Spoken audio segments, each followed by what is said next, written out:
Fund involve होता है, जैसे loan, credit, CC limit, overdraft limit या बिल डिस्काउंट, इसमें फंड इन्वॉल्व होता है तो फंड बेस्ड लिमिट बोलते हैं। और जिसमें फंड इन्वॉल्व नहीं होता है वो नॉन फंड बेस्ड लिमिट होता है।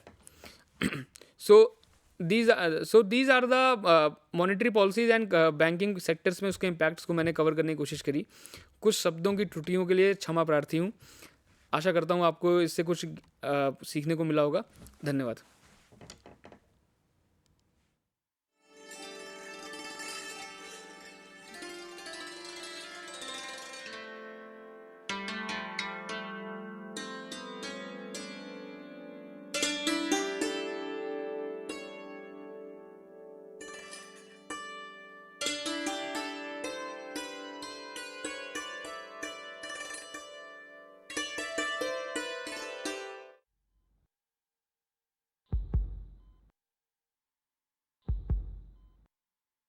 क्रिटिकल है बट वी आर ट्राइंग। ये सब हुआ कैसे? एक फोन आया था राजेश के पास। उसने कहा कि उनकी 1 करोड़ की लॉटरी निकली है और उसके लिए उसने बैंक डिटेल्स मांगी। राजेश ने सारी डिटेल्स दे दी। 1 घंटे के अंदर ही उनके बैंक अकाउंट से सारा पैसा साफ हो गया और वो यहाँ आ गए। हार्ट अटैक आया है। देखा आपने, आपकी जरा सी असावधानी क्या कर सकती है। डिजिटल फ्रॉड करने वालों से सावधान रहें। अपनी बैंक डिटेल्स, अपना डेबिट या credit card number, expiry date, CVV, OTP, PIN कभी किसी को ना बताएं। सावधान रहें, समझदार बने। IEPF अथॉरिटी द्वारा जनहित में जारी। हाँ जी सुरेश जी, रिटायरमेंट के बाद जो प्रोविडेंट फंड आएगा उसका क्या करेंगे? कुछ खास प्लान नहीं है, पड़ा रहेगा बैंक में, ब्याज आता रहेगा और क्या। सुरेश जी, बैंक से कितना ब्याज आएगा? एक नई स्कीम बताता हूँ, उसमें पैसे लगा दो, साल भर में दुगने बल्कि चौगुना हो जाएगा। हाँ, बस कुछ नए मेंबर्स बनाने। नहीं सुरेश जी, इन सब फालतू चक्करों में मत पड़िए कि नए मेंबर बनाना, रातों रात करोड़पति बनाना, ऐसे सपने दिखाने वाली स्कीम से बचकर रहें। आप लालच में आकर नहीं, समझदारी से निवेश करें। नए मेंबर बनाओ, वर्ल्ड टूर पे जाओ, कमीशन पाओ या उपहार घर ले जाओ। ऐसे सपने दिखाने वाली स्कीम से बचकर रहें। ऐसी स्कीम्स धोखा हो सकती हैं। IEPF अथॉरिटी, कॉर्पोरेट कार्य मंत्रालय द्वारा जनहित में जारी।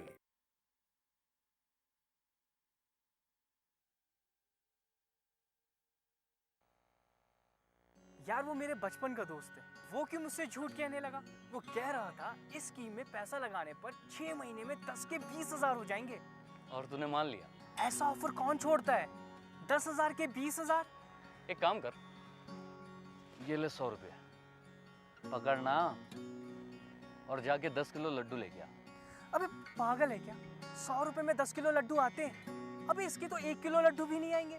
जब इतना जानता है तो ये नहीं जानता कि 6 महीने में 10,000 के 20,000 नहीं होते। समझदारी बढ़ा, लालच नहीं। लालच में न आए, समझदारी बढ़ाएं। IEPF अथॉरिटी द्वारा जनहित में जारी।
नमस्कार दोस्तों, आज हमारा टॉपिक ऑफ डिस्कशन है how to invest rightfully and thoughtfully in the financial market.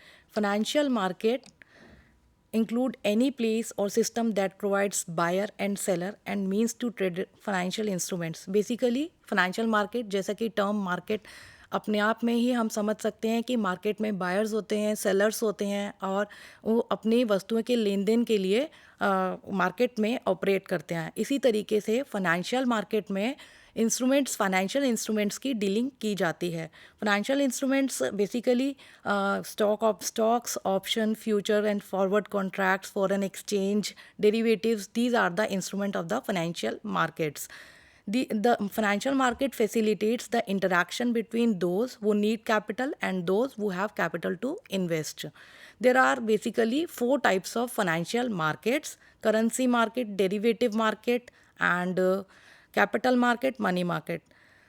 Before starting discussion on these 4 markets, I would like to suggest you all कि जब भी आप इन मार्केट में अपना हार्ड एंड मनी इन्वेस्ट करना चाह रहे हैं या इन्वेस्ट करने के लिए सोचते हैं तो आपको इन मार्केट्स के में क्या इंस्ट्रूमेंट्स हैं और क्या उनके निटिग्रिटीज़ हैं उसकी जानकारी ज़रूर ले लेनी चाहिए. क्योंकि अगर आप इन्वेस्टमेंट करते हैं इस तरीके से कि आपको इस तरीके से इन्वेस्टमेंट करते हैं कि बिना सोचे समझे तो आपको लॉस हो सकता है. और कई बार आपका लक चल जाता है तो आप एक बार को तो प्रॉफिट बना सकते हैं, बट ये लक फैक्टर हमेशा काम नहीं करता है. कोई भी इन्वेस्टर मार्केट में आता है इस होप के साथ आता है कि कहीं ना कहीं उसको एक बेटर ROI मिलेगा as compare to bank interest, savings and fixed deposits. So जब भी आप मार्केट में पैसा इन्वेस्ट करें आपको ये ध्यान रखना चाहिए कि आपको अपने ग्रीड को थोड़ा साइड में रखना चाहिए और अपना उसकी इन्फॉर्मेशन मार्केट की इन्फॉर्मेशन के साथ ही अपना पैसा इन्वेस्ट करना चाहिए. Now we will move forward to the currency market. क्या करेंसी मार्केट है और इसके क्या इंस्ट्रूमेंट्स हैं जो डील किए जाते हैं करेंसी मार्केट में. Currency market basically foreign exchange market है. इसमें फॉरेक्स को डील किया जाता है. Forex basically 4 pairs of scripts हैं जो फॉरेक्स में डील किए जाते हैं: euro, INR, USD INR, GBP INR, and Yen INR. These scripts are basically these 4 scripts are legally allowed to be dealt in India. और इनके जो फर्स्ट करेंसी होती है this is called base currency and the INR is called the term currency. In currencies के fluctuations के जो valuation fluctuation जो होता है उससे हम करेंसी मार्केट में अपने कॉन्ट्रैक्ट्स को हेज भी कर सकते हैं और कहीं ना कहीं हम उससे हम प्रॉफिट भी बना सकते हैं. Currency market basically it's the kind of market in which participants from around the world buy and sell different currencies. Participants include banks, corporations, central banks, investment management firms, hedge funds, retail forex brokers and investors. Currency market के जो dealings होती हैं वो forex से related होती हैं और इसमें क्या होता है कि हम अपनी करेंसी के जो वैल्यूएशन डिफरेंस हैं उसमें उस वैल्यूएशन डिफरेंस का फ़ायदा उठाकर हम प्रॉफिट गेन कर सकते हैं. बेसिकली करेंसी मार्केट के जो टाइमिंग्स हैं वो स्टॉक मार्केट से थोड़े डिफरेंट होते हैं. It opens up at 9 and closes on 5 PM. इसमें कोई प्री मार्केट सेशन नहीं होता है. जैसे कि स्टॉक मार्केट में हमें 15 मिनट्स का प्री मार्केट सेशन मिलता है, इसमें कोई प्री मार्केट सेशन नहीं होता है. करेंसी मार्केट में बेसिकली जैसे पुराने ज़माने में क्या होता था कि आप मेरे पास बर्तन है और आपके पास कपड़ा है तो हम उन दोनों को एक्सचेंज करते थे. तो एक बार्टर सिस्टम हुआ करता था. उस बार्टर सिस्टम के जो बार्टर सिस्टम के कॉम्प्लिकेशंस थे उसको ओवरकम करने की कोशिश की गई है करेंसी मार्केट में. देर आर वेरियस फैक्टर्स जिसके थ्रू करेंसी मार्केट जो है इफ़ेक्ट होती है, जैसे कि rules and regulations of the 2 different countries and उनके import exports, demand and supply. इन सब फैक्टर्स के ऊपर जो है करेंसी मार्केट के फ्लक्चुएशंस डिपेंड करते हैं. करेंसी मार्केट में 2 तरीके के इंस्ट्रूमेंट्स होते हैं, एक तो futures and options. What is currency future? Currency future in which quantity and expiry are already decided. Quantity और जो एक्सपायरी होती है वो ऑलरेडी डिसाइड हुई होती है, और जो भी लॉट साइज़ होता है वो मिनिमम लॉट साइज़ थाउजेंड्स का होता है। जैसे कि अगर मेरे को कोई भी किसी में भी अगर डील करना है तो मुझे मिनिमम लॉट साइज़ 1000 का लेना ही खरीदना ही पड़ेगा। और ऑप्शंस और इसमें basically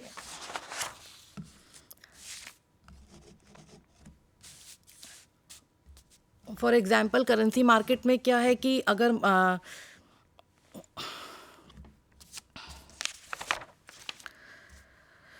currency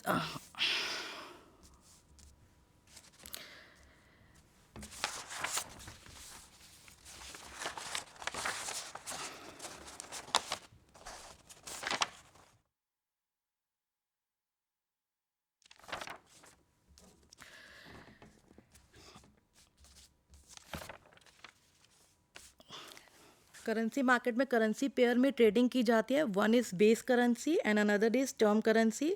euro INR is a pair, and for example exchange of 1 euro we need 80 rupees.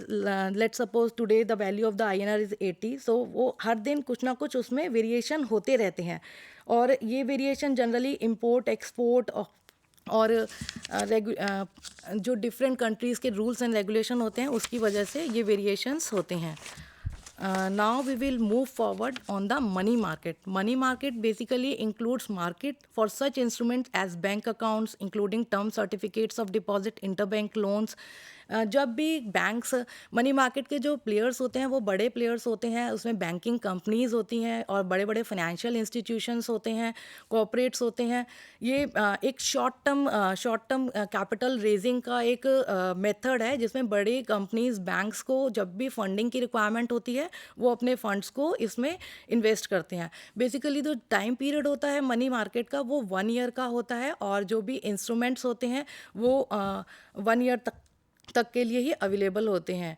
Money market में जैसे मान लीजिए कि अगर एक बैंक है और उसको फंडिंग की रिक्वायरमेंट है तो उसको वो RBI के पास जाएगा, RBI से वो कुछ फंड्स बोरो कर लेगा और उस RBI उसके अगेंस्ट में इंटरेस्ट चार्ज करेगा जिसको बोलते हैं repo rate, and repo rate कहते हैं, और इस रेपो रेट के बेसिस पे वो उससे इंटरेस्ट चार्ज करता है।